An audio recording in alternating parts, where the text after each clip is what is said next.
Good evening and welcome to Spirit Radio. I am your host, Willie Hassell. Along with my co-host, Lynn Nickerson, we will take you on a journey into the unknown where the paranormal becomes the normal. A journey to a world cloaked in darkness where reality becomes a thin veil. So sit back, relax, and join us as we venture into the shadows, the darkness, the unknown, and back.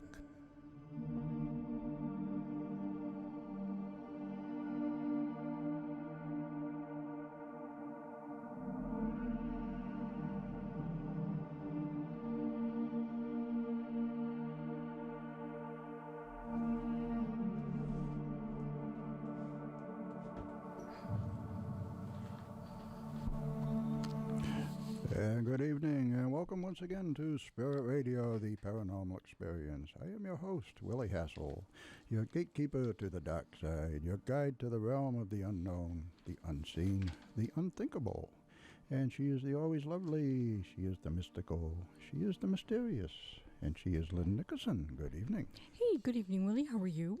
I'm doing all right. How you doing? No, not bad. It was hot today. It was a great day today. Well, the sun it was a great day, yeah.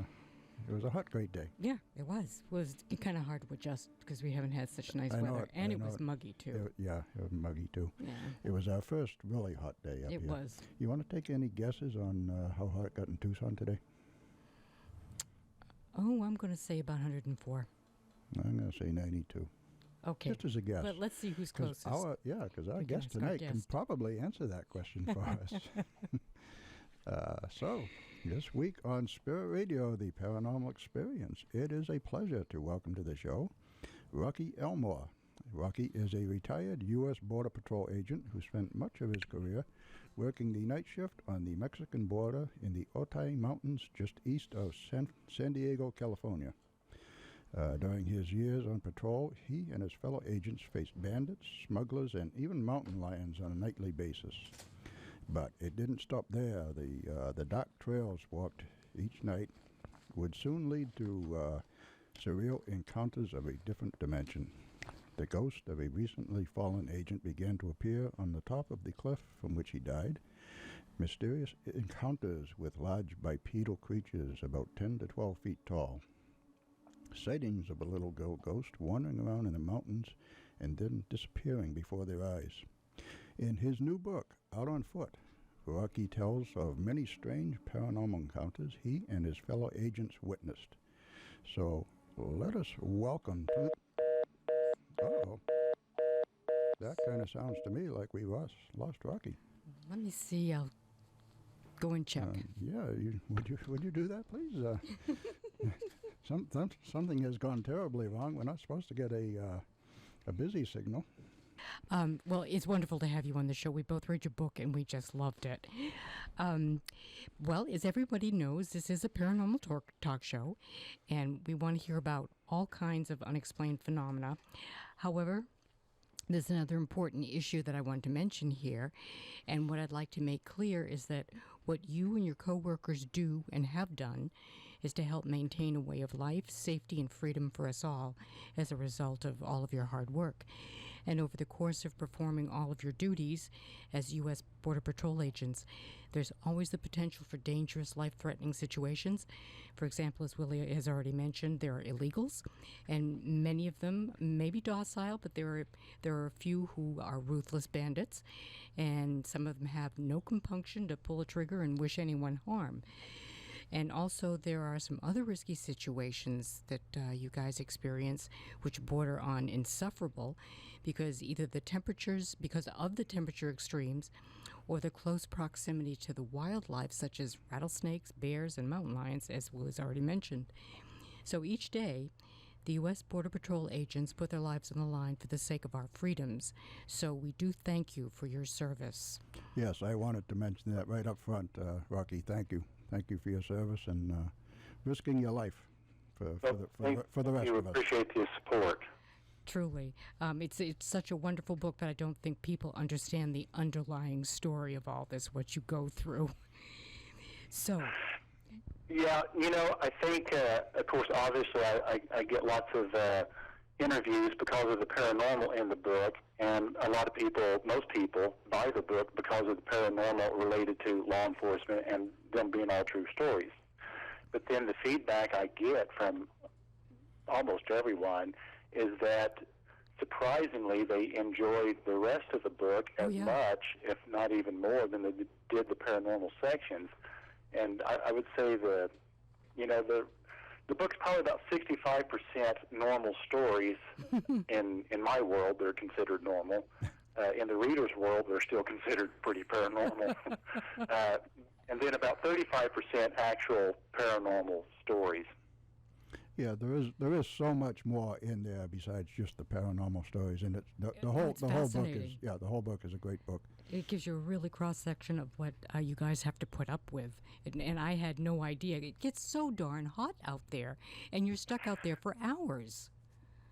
It it is hot, and a lot of people lose their lives from the heat, including Border Patrol agents. I can think off the top of my head 3 or 4 that just come to mind right now that have died in the field from the excessive heat. Oh, that's such a shame. And this is even in San Diego.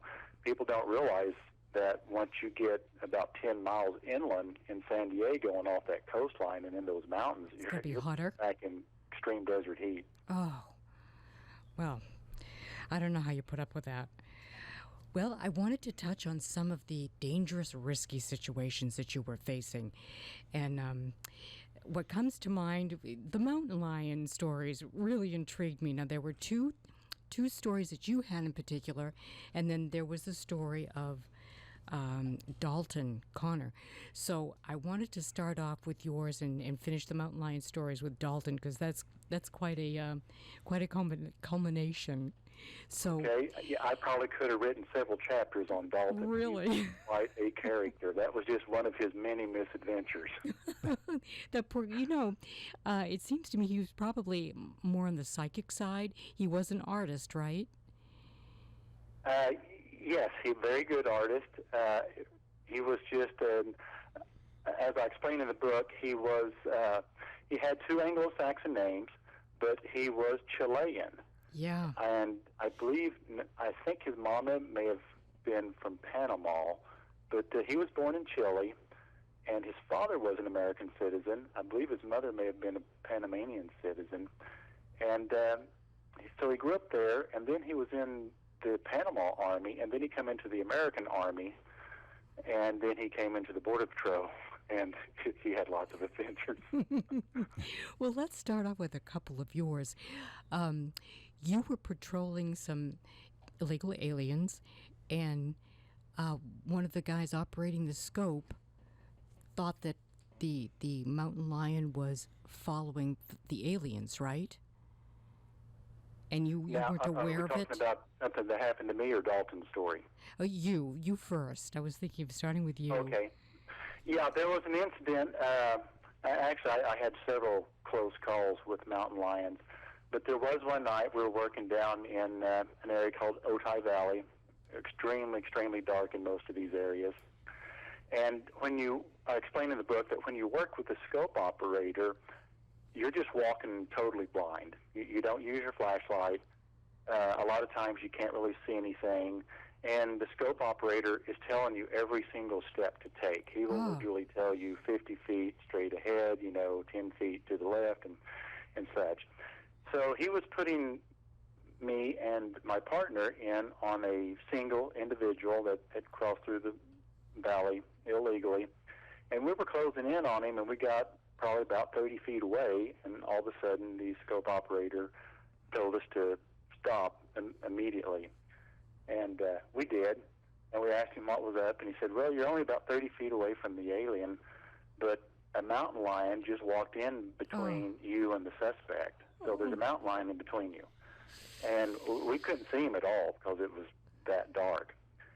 So everyone froze for a second, and we started trying to get our flashlights out so we could find the cat and or try to scare him off.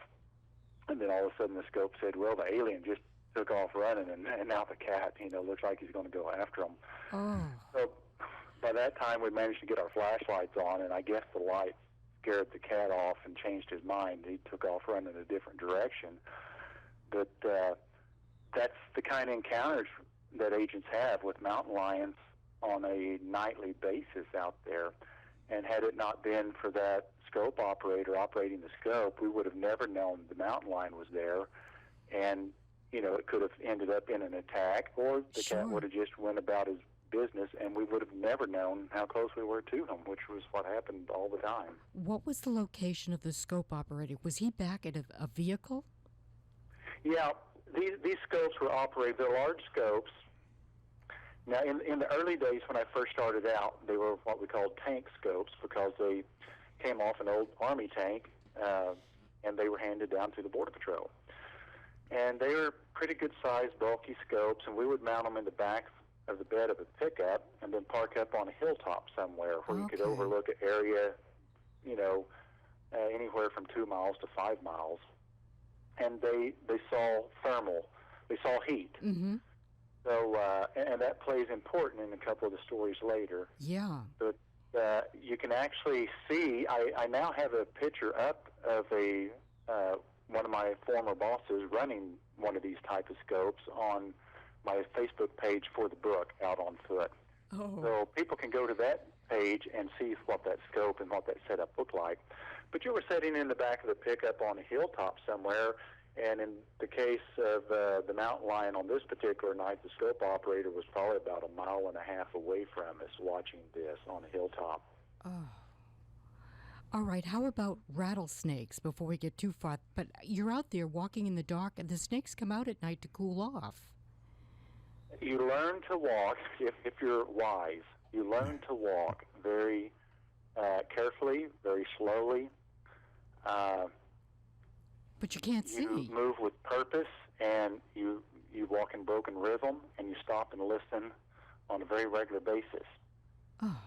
And snakes did bite people. I was going to ask. They did bite a couple of agents, but fortunately we had pretty thick boots, and they got the agents were bitten low down on the foot, and it did not penetrate. Oh, but there were illegal border crossers that got bitten, and I saw one myself personally die from that. We worked on him for probably over an hour. By the time Life Flight got there, they decided that he was too far gone to give antivenom to, and it was, he was done. That is a real risk they take. They leave at night, they walk at night, and do they have flashlights, don't they, or do they? No, almost never. Very risky. Yeah, everyone walks around in total darkness. The agents walk around in darkness. The aliens walk around in darkness, because whoever gets seen first or heard first gets ambushed. Or, if we were to walk around with our lights on, we would never catch anyone because they would see the light and just take a different trail and would never see them. Oh, I don't know how you do it. So it's one of those games played in, it's a game of hide and seek, played in total darkness, and you rely on your hearing. And you learn to be very much like a mountain lion yourself, and that's probably what keeps agents from being attacked, whereas the illegal border crossers do get attacked by these cats, somewhat regularly, and quite a few of them's been killed. Oh, I would imagine so. The sky, well, it's really dark out there, so I would think that you'd be able to see the stars. So other than a moonlit night, it's just really dark? It varies. Now, there's sometimes in San Diego there, we got a lot of fog because it was not that far from the coast. Even though we're in the mountains, the fog would come up those mountains and around the lake. Now, in the fog, you have kind of an unusual situation that you can't see very far in the fog, but for the limited distance that you can see, it's very bright, and you can see very, very well. So a foggy night, if you can get close, you can see very well. Now, the darkest nights of all are the nights where all the stars are out. Those are the nights where you literally can't see anything, because the area we worked, there was no residual or man-made lighting of any type. Yeah. All right, then how about Dalton Connor, one of your trainees? Please tell us about that story. Well, this is probably Dalton's best misadventure. When he was a trainee, he was working with his journeyman one night, and Dalton was very, very polite. and just very soft-spoken and extremely likable. And just like I said, just a real character. Things happened to him, but just didn't happen to anyone else. So we were sharing, we're working around Maroon Valley, and we shared that area with the station next to us, which was the El Cajon station in El Cajon, California. I was at the Brownfield station. So Maroon Valley at that time kind of overlapped, and right off Maroon Valley was this road called Chicken Ranch Road. Oh, yes. And an El Cajon scope operator had set up, and he was overlooking the valley and Chicken Ranch Road. And he saw a large, average-sized group at the time. It was about 35 people. They were coming down along Chicken Ranch Road, and he was calling for his guys, the El Cajon units, to come work it, but nobody was around. It just so happened that Dalton Connor was a trainee at the time, and his training officer, they were in that area. So they took the call because the training officer obviously wanted to get Dalton some experience. So they showed up, and they got out of their vehicle, and they're out on foot hiking along there. And then the scope operator kind of got a little bit weird. And he said, I see the guide of the group, the smuggler. He's about, I can't remember the exact distance, but I think it was a couple of 100 feet, he said, north of the group. And he crawled into a bush, and he's laying down in this bush. So he said, why don't one of you guys go over there and jump on the guide and put your hand over his mouth to keep him quiet, and then I'll put the other one, I'll lead you into the group. So Dalton decided he would go take the guide out. You know, he was all ready to get in on some action. So Dalton went over to the bush where the scope operator told him the guide was laying down on the ground, and the scope operator again said, now just jump right in there and wrap your hands over his mouth so he can't scream out and warn the group, which was really, I never heard anyone say anything like that before, you know. But Dalton was real eager to please, and he went over and he just dove head first into that bush like he was told and wrapped both his arms around the guide. The head of this person was, and it turned out to be a mountain lion. And, of course, the cat went ballistic and went crazy on him. And took a swipe at him. And Dalton was screaming and trying to turn him loose. And, I can't imagine. So anyway, the cat, he got turned around, and he took a swipe at him and then ran off. And the cat's paw got slightly hung up in Dalton's ballistic vest. And the vest protruded enough around his throat and his neck and hung the cat's claw up enough to prevent him from basically tearing Dalton's throat out. Oh. And then the cat ran off towards the journeyman. By this time, they had called the helicopter in to help them work this group. So a helicopter was overhead and shined the light down on the situation, and the cat was running toward the journeyman. And the journeyman tried to draw his weapon and fired, and he was so shaken up that he fumbled his draw and dropped his pistol on the ground. That's kind of like the old expression, having a lion by the tail. I said, that's like the old expression, having a lion by the tail, huh? Yeah, exactly. Exactly. So that was one of Dalton's first misadventures in the field. As a consequence, though, didn't you go out and get fitted for a really good vest? Excuse me? I said, as a consequence, didn't you go out and get fitted for a really good vest? Wasn't it that episode? Oh, no. Now, that was something that happened to me at a different time. Oh, okay. And that was my most terrifying moment of my entire Border Patrol career. I was never so scared as that couple of seconds. Oh, please tell us. And I'll tell that story if we have time. Yes. Go right ahead. Well, I had a trainee with me, and we were also working a midnight shift, and we had laid in on a trail. We were waiting for some traffic to come down, and we were just working off of a sensor. Now, we didn't have a scope to back us up, so we didn't have any way of knowing what was going on around us or what kind of animals were around us because there was no scope in our area to look out for us. So we were just on our own and listening, you know. So we had taken a spot down on the base of the mountain coming down, And we heard a little bit of movement up above us, and we thought at first it might be the group, but then I determined that the movement was much too quiet to be people, so it was animal. Thought, well, it's probably deer, a raccoon, maybe even a lone coyote walking through, because it was very little noise. And this animal came on down the trail, the same route that we expected the aliens to come. And so we let him pass. We didn't turn our lights on to see what it was or anything. You know, I was positive that it was an animal. We let it pass. Couldn't see it because it was extremely dark.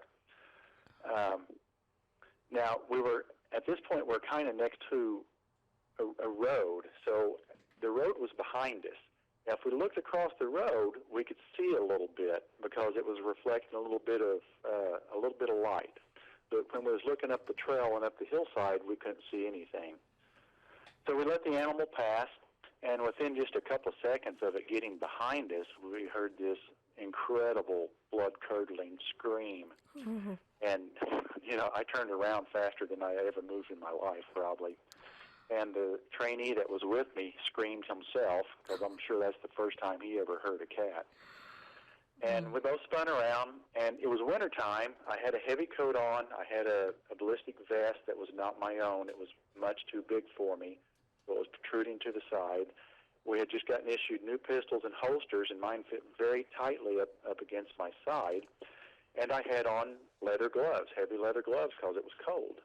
So when I spun around and seen this cat charging at us and caught a glimpse of him as he came across the road, I was trying to draw him fire, but my pistol got hung up because the way my ballistic vest was protruding out to the side.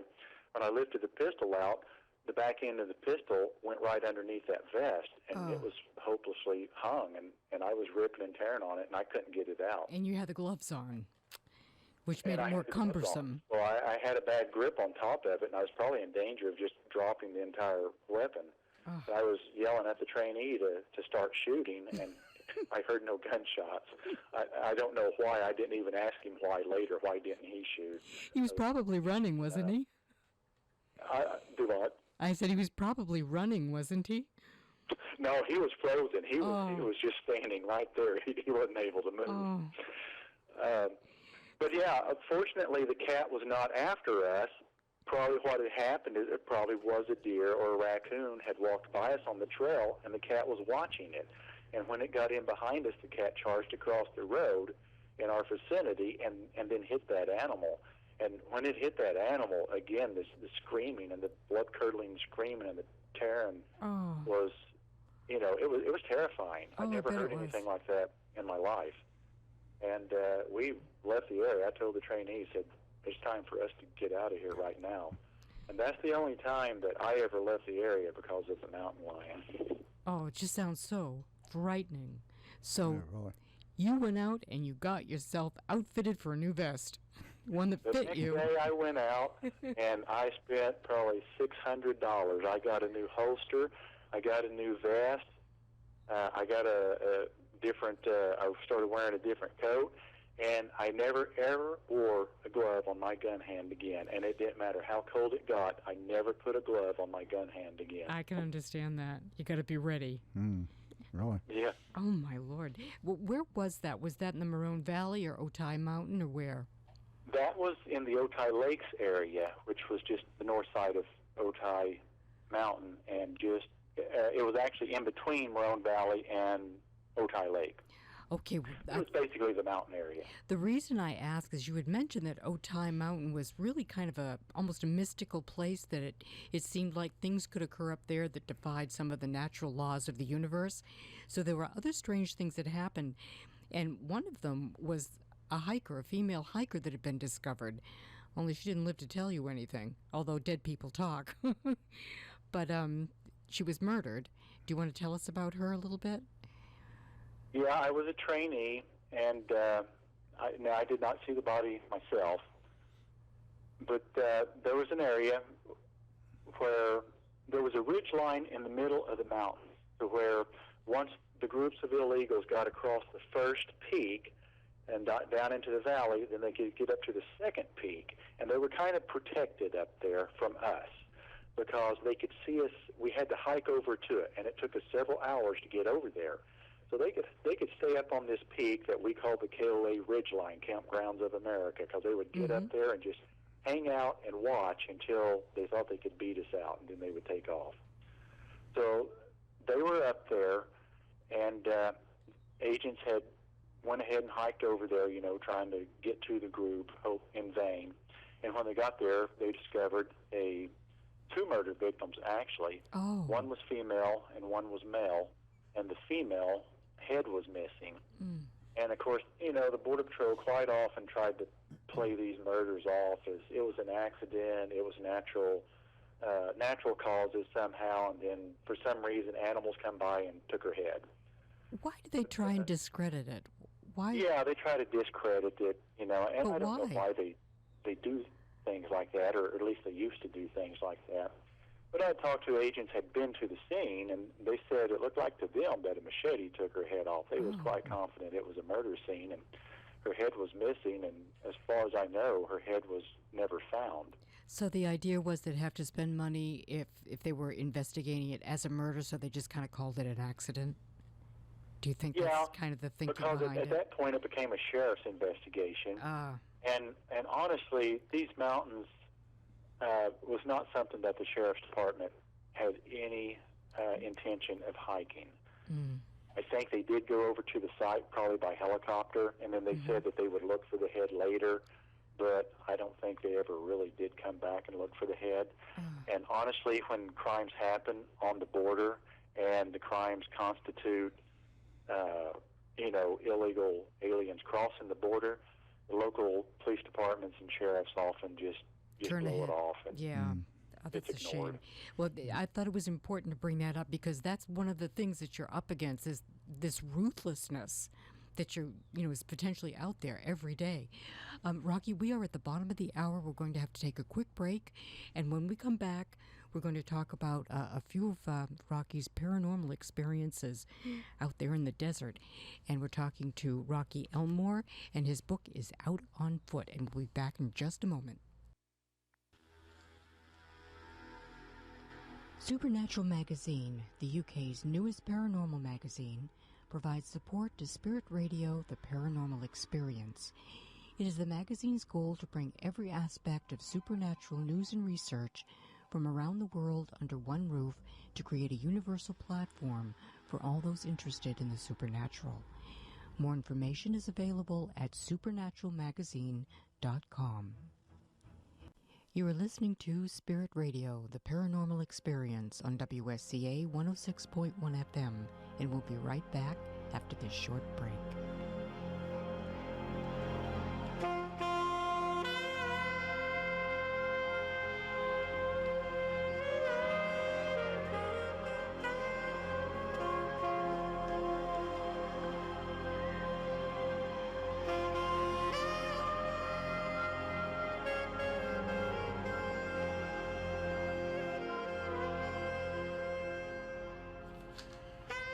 And you're tuned to WSCA 106.1 FM in Portsmouth, New Hampshire.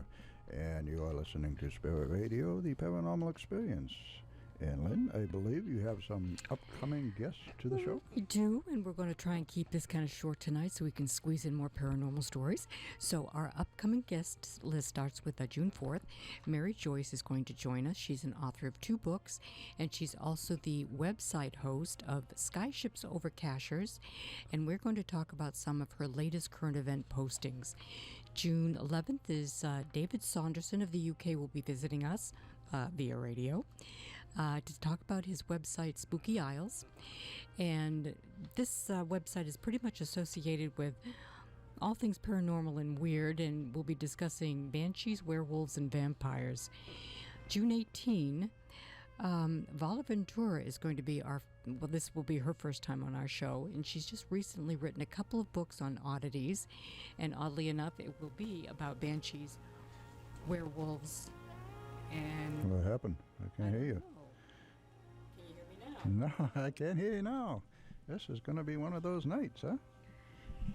Yeah, and then the June 25th, The Mothman is going to be our topic of conversation. We've invited Robin Bellamy to the show, and she typically goes out and she lectures. She's an expert on the subject, so this is the first time that we've approached the Mothman situation. So that about wraps up our guest list, Willie. Great. So let us get past our technical difficulties for tonight and go back to the phone for tonight's guest, Rocky Elmore. Welcome back to the show, Rocky. Rocky. Thank you. Okay, so we want to talk about the ghostly activity, and the first thing that came to mind that I wanted to mention was your chapter that you titled Unrest at Indian Digs with Agent Mungia. Is that his name? Mungia, yes. Mungia. Mungia, yes. Yeah, if you tell us about the Kumeyaay warrior that he ran into, I found it fascinating. Sure. Agent Mungia was a classmate of mine, and he was one of those guys who is kind of like me now. A lot of people shy away from telling stories that happen to them, especially paranormal stories. Yeah.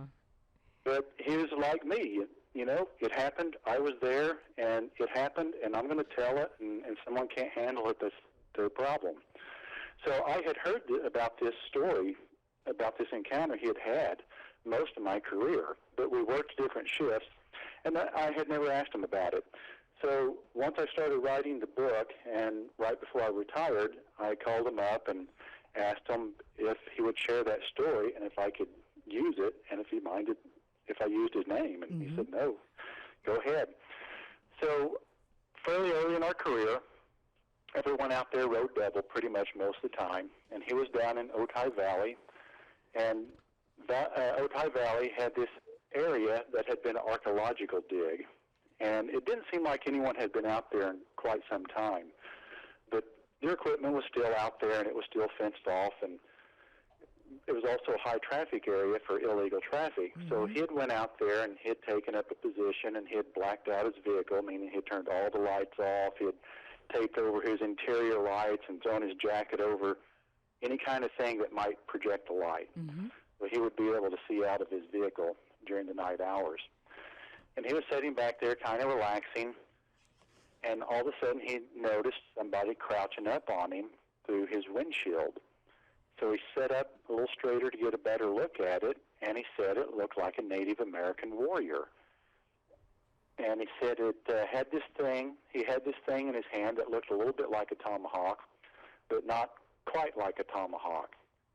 And he had some kind of headdress on his head, but once again, it wasn't like what I was familiar with, like the Sioux or the Cherokee or anything. He said it looked almost like a bird's nest because it was a horizontal type headdress of some type. And he said this warrior was creeping up on him in a half-crouch position with that tomahawk-looking thing drew back. So Agent Mungia jumped out of his vehicle and drew his weapon on it, and the warrior ran to the other side of his vehicle, and the agent chased him around over to the other side. Whoa. And they got over there, and then the warrior just vanished. Oh. So he got his flashlight out, started cutting for footprints along the ground, because that's what we always do. We always start looking for footprints. And he couldn't find any footprints, and he couldn't find any evidence of anyone having ever been there. So when he described the warrior to me in detail, I decided to look it up and see what I could find out, because I had grown up in Oklahoma, and I was pretty familiar with most Indian tribes. And what he was describing didn't sound like any of the tribes I knew. So when I brought these information up online, I discovered that the Kumeyaay Indians, they did not use a tomahawk. They used something they called a war club. Looked like a tomahawk, but instead of having a stone blade, it had some kind of block of wood up there. And then when I saw their headdresses, it was like Agent Mungia had said. They were more horizontal, fit flat on the head, and looked almost a little bit like a bird's nest of some kind. That is just amazing that you could corroborate what he saw. And it must have looked like a full-body apparition then, didn't it? It looked like a live human being to Oh, my him. gosh. And that's the crazy thing. All the ghost sightings that agents saw, including my own, they looked like live human beings. They were not transparent. They were very intelligent. They were interactive. Pretty much all the ghosts in the book that I'm aware of, I believe, were all intelligent hauntings. Oh. Well, I'd like to touch on the little girl in white. She seemed to be very disturbing, and there were a lot of people that saw her, particularly one agent who saw her lying face down in the creek. Yes, that is probably, to this day, that is probably still the scariest ghost story that I've heard and the most disturbing. Really? There were quite a few stories about her, and everyone that had ever saw her admitted that they were emotionally disturbed over it. And these guys were from different stations and different time periods, so there's no way that the agents even knew each other. So they couldn't be feeding off of each other's stories. But the incident you're talking about was back when we shared, Brownfield had Otay Mountain, and the El Cajon station had Tecate Mountain, and Morone Valley separated the two mountain ranges, and El Cajon and Brownfield shared the road that went down there. So I had been assigned down to Morone Valley one day on a late day shift. Me and my partner, we had ridden separately, and he headed back about 10 minutes earlier than I did. It was starting to get dusk. As I was going north on Morone Valley Road, I seen a Border Patrol unit from the El Cajon station heading south. And he just passed by, and we waved at each other, and he went on his way. Now, there was a couple of gates that separated North and South Morone Valley, and it kept civilians out of there, so only Border Patrol agents could go down into the south of the valley. But when I got up to one of the gates, I seen my partner was sitting on the side of the road. And he had his window down, and he waved me over. He said, "There's something I need to tell you." So we started talking, and there's a little creek that ran next to the gate. And he said, "Did you see that El Cajon agent going south a while ago?" And I said, "Yes, I did." He said, "I encountered him here at the gate. He had just opened the gate, and he was real shaken up." He said when he got here, he looked over in the creek, and there was this little girl, looked like she was about 3 years old, and she was floating face down in the water. She had on a white nightgown. He said the agent told me he ran back to the truck, and he was leaning half in and half out to call for help. And when he looked back over at the creek, the little girl was gone. And then he glanced down at his leg, and she was standing right next to him, and staring him in the eyes, and standing next to his leg. And the agent just froze. He didn't know what to do. He just froze for several seconds until the girl faded away. How uncanny. Was he the one who quit his job after that? No, that was a different incident. There was another incident. I'm aware of probably 5 or 6 incidences with the girl in white. And a different incident was one of our scope operators that was going down Morone Valley on a midnight shift. He was going down to set up the scope, and he had not heard about these sightings, and he had not heard that those gates were considered to be haunted. So he went down to the gate, he got out, and he was walking up to open the gate, and before he got to the gate, he was approached by this little girl in white. But she was missing her face this time. She was faceless. There was just a black mass where her face should have been. And she was coming right at him. And he backed up a little bit, and she continued toward him, and he just turned around and took off running. He was scared out of his wits by that time. And he ran back to the scope truck, and he was trying to get out of there as quick as he could, and he wound up wrecking the truck and doing a little bit of damage to the scope. And he just took it back to the station, and a couple of days later he resigned his position, and the reason was that he was just not willing to take the risk of seeing that little girl again. Oh, my gosh. So she really had an effect on everybody that saw her, didn't she? Everyone that saw him, it had an effect on them, and there were even some old-timers that saw her, people who had, 20 years in and had been around for a very long time, saw her out in the field, and it had an effect on them, too. And that's the only ghost that really had people shook up. The rest of the time, if you saw a ghost, it was a curiosity. It was even almost kind of a privilege, I guess, because you had seen something so weird, you know. Yeah. But not with her. It was just something about her, huh? There was something about her, and it really put some fear into people. It must have been something that she was projecting onto people. Did they all claim that she had no face? No, that was the only time I had ever heard of her being faceless. There was another incident. There were several ghosts in Marone Valley that roamed that valley that were faceless. Why do you suppose that is? And I don't know why that is. I dug into it a little bit to try to see what Marone Valley's history was. And it had quite a history, but the one thing I came up with, and I don't know if it's related to this or not, but back when Mexico, actually when Spain had the area, they'd given out large land grants. And somebody had a very large land grant down there, some Spanish, you know, captain, sea captain or something. And so he had, it's kind of like its own little city or village down there operating this farm for him. Well, the local Indian tribe attacked it in 1837 and pretty much massacred everybody there. And the few people that survived it were young girls that were taken off into captivity. So I was thinking that these ghosts and spirits could be related to that, or it could be something much older. There was one custom, I think it was the Apache down around Tombstone in Arizona. They might cut off your nose. They would cut off the nose of a woman if they were feeling spiteful. Just one way to disgrace her. And I was wondering if maybe she had been defaced somehow for some reason, but she was a child. Yeah, you know, and I don't know, because like I said, there are several. There were two other adult apparitions down there, also faceless. But as I dug in, I did read that a lot of the people were very brutally murdered. Yeah. Now, if the Kumeyaay, and it was probably likely that tribe that had committed the massacre, but I'm not sure about that. But if the tribes down there used a war club, probably they would have, you know, hit people in the face with it, I imagine. Yeah, and it smashed be, their head in, yeah. Yeah, Oh. yeah. And that could be why there were so many of these apparitions seen down there without faces. Yep, that's right. That would make sense.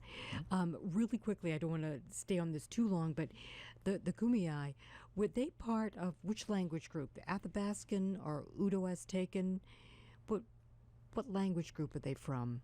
You know, I don't know. The little I knew about them actually came from an agent who had grown up around there, and he was the one that told me that those mountains were all sacred mountains, and that the local Native American tribes there had said it was forbidden for human beings to go up into the Okai and the Takati Mountains, because there were sister ranges, and that human beings were forbidden to go up there because there were these spirits that lived up there, and if you went up there, that you would get these spirits, you know, all angered, and bad things would start to happen. And the place did have a very evil feel to it, and it was deeper than just the evil that the illegal aliens were doing to each other. It was a deeper evil, and it seems like the apparitions that were encountered were not related to the immigration problem concerning that mountain. It seemed like it was a much older evil. Do you think that they were or are related to the Navajo? You know, I don't know.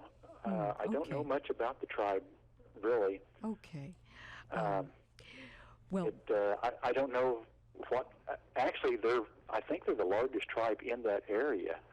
Oh. So I really don't know what other tribes they would be related to, if any. I can look it up, but I was just curious if you knew.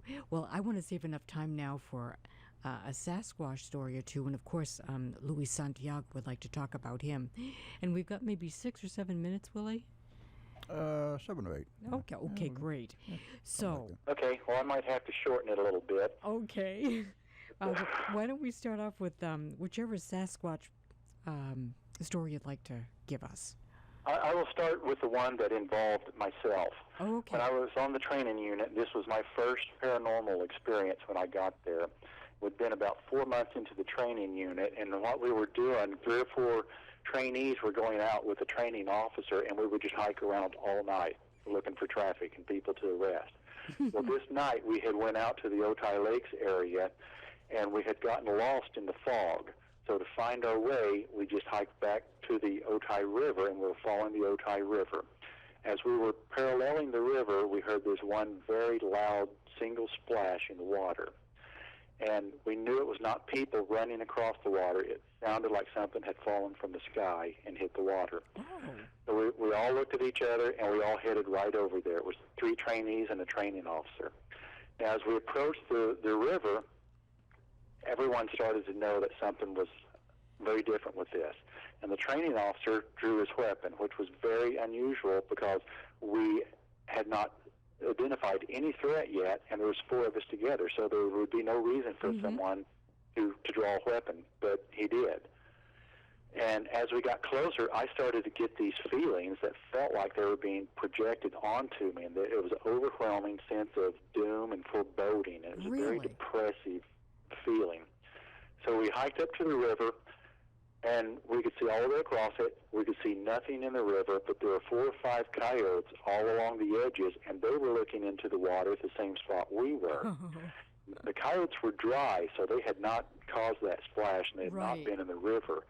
And they also seemed to be very scared, as they were not going off, they were not barking, they were not yelping. They were very concerned what was in the water.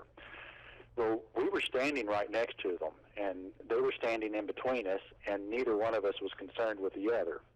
Now, I could hear something in the water moving very, very quietly back to the east. And back to the east, a scope had set up. A supervisor had set up a scope. So we messed with this thing for a while. We could never see anything, and we continued on with our trail and with our hike and just chalked it up to something weird. Because we knew the scope operator would see it when it crossed in front of him.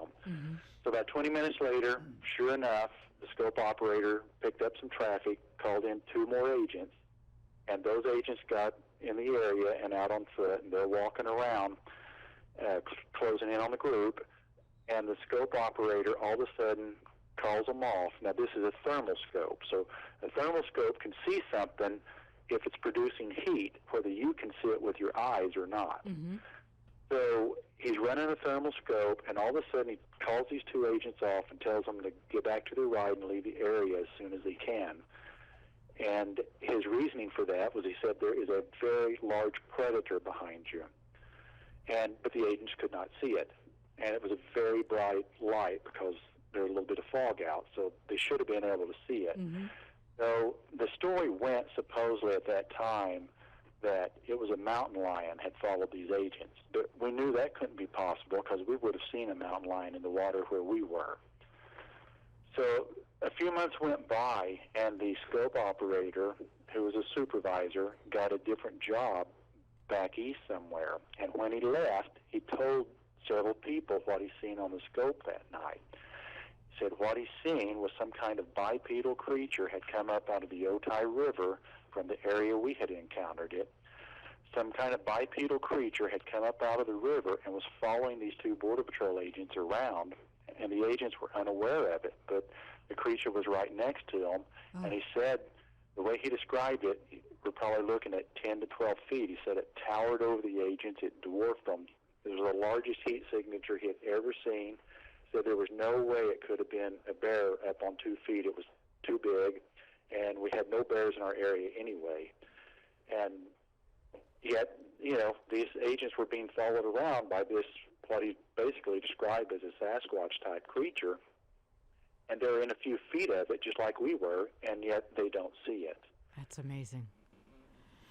And so there does appear to be some sort of element of interdimensionality then, doesn't there? It does. And up until that point, I always thought Sasquatch was maybe a missing primate, which I think is the popular belief.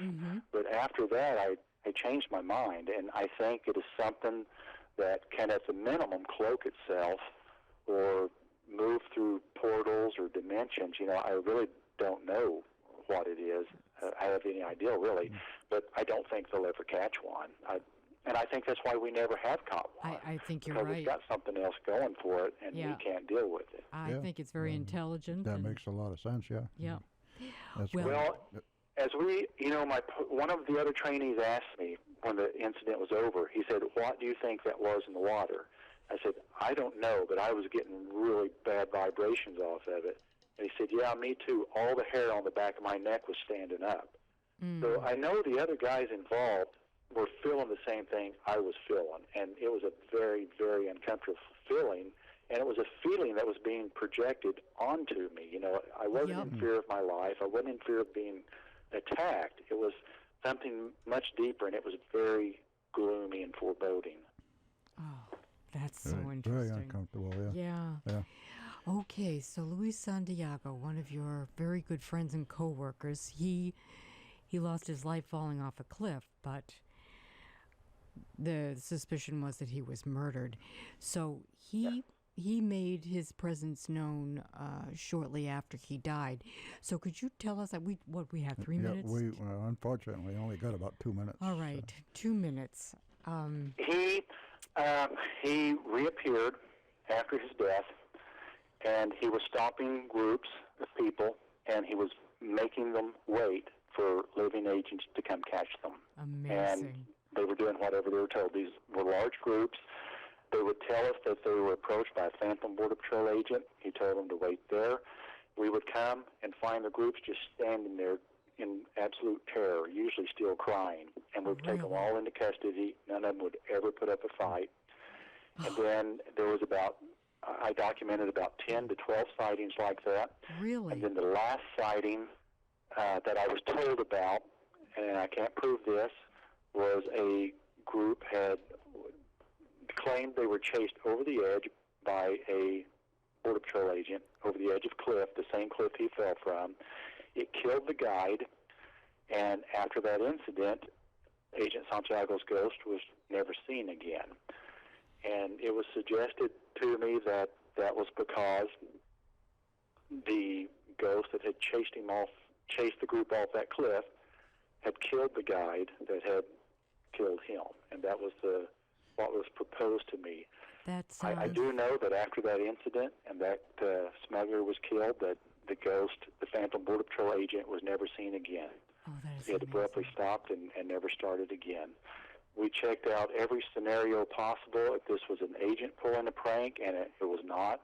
We thought maybe it was the guides that was just feeding these group stories, and it turned out that also was not the case. It's considered to be a very, very legitimate haunting that carried on for about 7 months, and it ended in death. And didn't started with death and ended in death. One of the aliens had said to one of the agents that the agent said that he had some business to take care of before he moved on?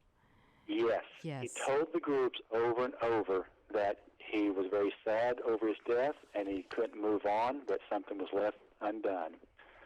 And, of course, the book, I have a whole entire chapter on that. I know we're nearly out of time, so I condensed it considerably. But that Agent Santiago is the reason I wrote the book primarily. And there is much, much more about this, and it's in much deeper detail in the book. It's a wonderful story. It is probably the most bizarre thing that's ever happened in the Border Patrol. Oh, okay, still on record. Yes, We're out of time. Yeah, and unfortunately, yes, we are out of time. But Rocky, we do thank you very much for joining us. You want to go give out your website where people can buy the book and that kind of stuff? Yes, RockyElmore.com. And if any law enforcement or military has a paranormal story they want to share, and maybe allow me to put it in a second book if I decide to do one, they can notify me there. Okay. Wonderful. All right, very Thank you so much, Rocky. We've thoroughly enjoyed it. Very interesting. Thank you. Yes, it was a great hour. We enjoyed it. It was a great book, and it was really nice to have you on tonight. Well, thanks. I enjoyed it. Well, thank you too, and good night. Okay, good night, And Rocky. good night. All right, and that is Spirit Radio, the Paranormal Experience, and Craig Mosier with the Graveyard Shift is coming right up. And thank you, everyone, for listening, and have a good evening.